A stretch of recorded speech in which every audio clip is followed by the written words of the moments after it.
So, Vines. these grapevines are about 7 or 8 years old, and as they grow up, you start to lay them out, and these are called cordons. And through the cordons, each year, you can start to see here.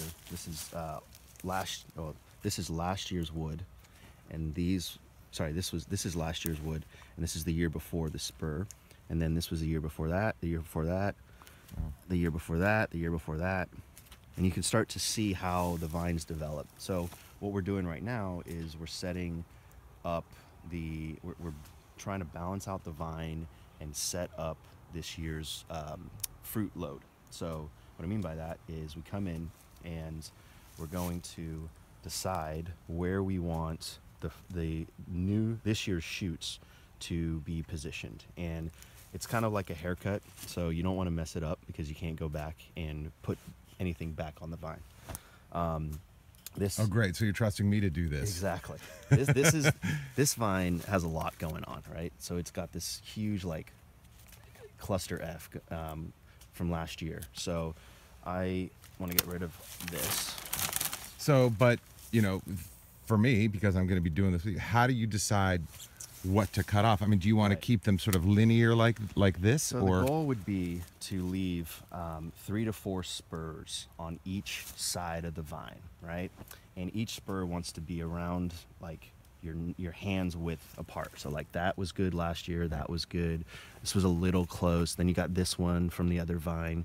So you want to keep the spacing, because what's going to happen is, as you can see throughout the whole year, these shoots are going to come up, and then there's going to be leaves on them. There's going to be grapes on them. Right. This one, rest in peace, didn't make it into the bin last year.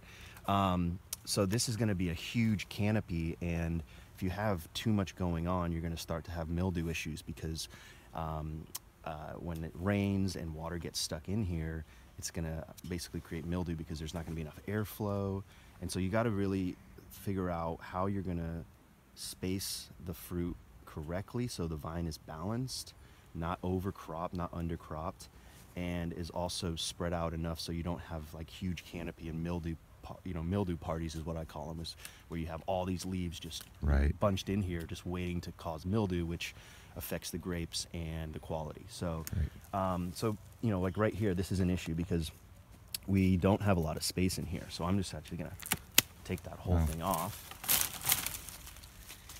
So then, now we got the spacing figured out. We're gonna try to figure out which cane we want, or which. So you only want to keep one of them per spur. Yeah, and we're gonna leave 2 buds on the spur, because those 2 buds are going to be this year's. What is it shoots. we're harvesting again? Grape. I'm kidding, right? Great. So when you start deciding, it's kind of like when you're painting a picture, right? Like, how do you get the perfect brush stroke? There's there's not a science behind it. Each brush stroke's different, just like every vine, like every pruning cut's going to be different, because every vine's different, just like every painting's different. So when you're thinking about how you're going to be pruning here, you're going to be thinking about position, right? So like this guy is kind of coming out towards me, whereas this guy's kind of like nice and upright, and the shoots that are going to come out of these buds are going to be a lot easier to train upwards, whereas like over here, you got this thing in the way. This can cause some issues. So I'm just going to take that off. Right.